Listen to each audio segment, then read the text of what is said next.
Hi guys, welcome back to my channel.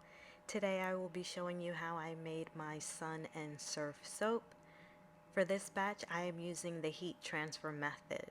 If you are new to soap making and you're not familiar with this process, it's when you use the heat from the lye water solution to melt your hard oils and butters.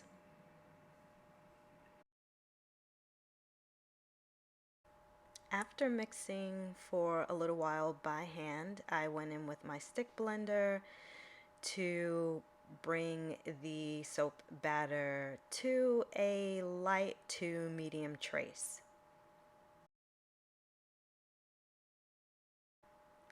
It did take a little while to get the last bits of the shea butter melted, but eventually I did. And now I'm about to go in with the first layer of color. So this soap is going to be two layers. The first layer representing the sun is going to be yellow, and I'm using a very tropical pineapple fragrance for it. And then the top layer will be blue and white to represent the surf, the water, on a beautiful beach day.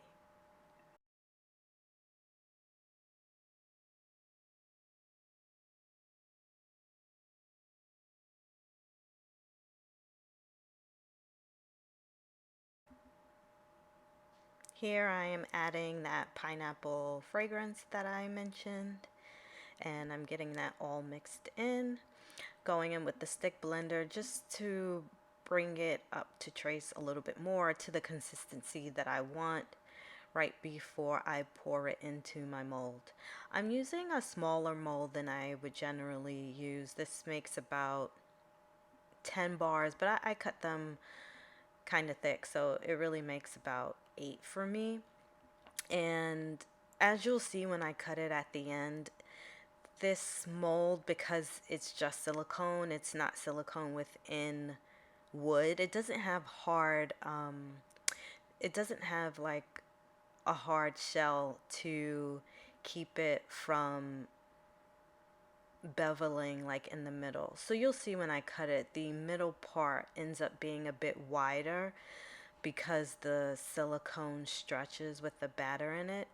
I have a new smaller mold and I'm pretty sure that won't happen with it because it's a silicone liner in a wooden mold, and that's what I'm used to. I just didn't have a smaller, a different type of smaller mold at the time that I made this soap. And this soap is just for me, this batch. I'm not selling it, it's not on my website. It's just something I wanted to try as far as the design goes and trying out the heat transfer method for the first time. So I wasn't too bothered by the middle section being a bit wider. Um, since it's just for me, it's fine. So here I was just doing a little detail in the bottom just to get like the look of some sort of texture. And now I'm adding in my ocean scent, getting that mixed in, and then I will add the blue color that I'm using to represent the ocean water.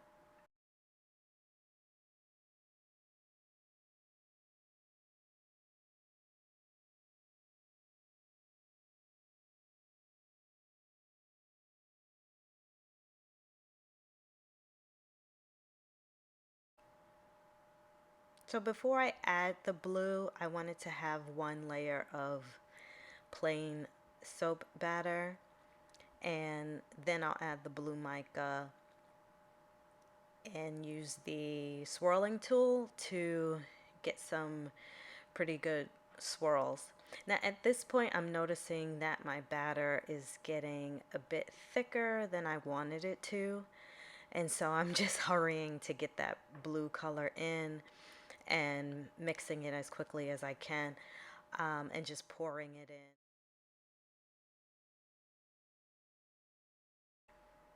I really like this color blue. It's by Mad Mica. Um, and the details are in the description box. It's just such a pretty blue. It has a nice light shimmer to it, and I think it's just a gorgeous shade. So I'm adding the remainder of the white soap batter to the top. So I'll have the yellow, white, blue, and then more white. And now I'm using that swirl tool to go in and create some swirls to give me the waves that I'm looking for.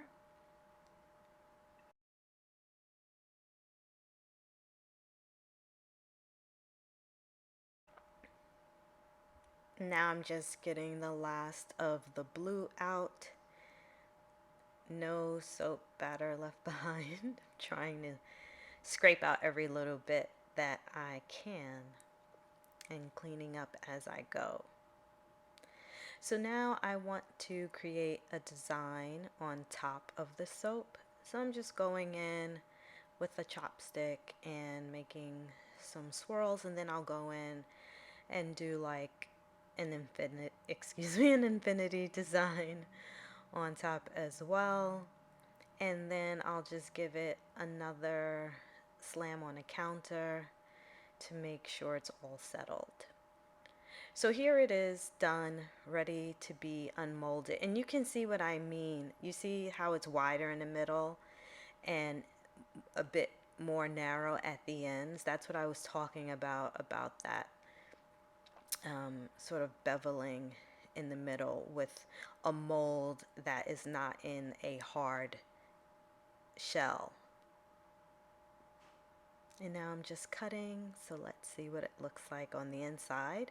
When you use the swirl tool, or when you make swirls, period, however you choose to make them, you never know exactly how they're going to come out. So I was a little bit nervous because it was thicker than I wanted, the batter. But I think it came out really nicely. I was pleasantly surprised by the swirls that I got with the blue and white. I think it came out really nice. It looks like clouds. It could be clouds, it could be ocean, but I think it looks really pretty. It smells very nice, and I just really am happy with the way it came out. I don't know that I would use the heat transfer method again, or I probably would, but I think my lye water needs to be hotter because it definitely took a while to get that shea butter melted. So yeah, I just keep cutting this loaf and I'll let it cure for at least 4 weeks and be ready to go. Surf's up. Thanks for watching, guys, and I will see you in the next video. Bye.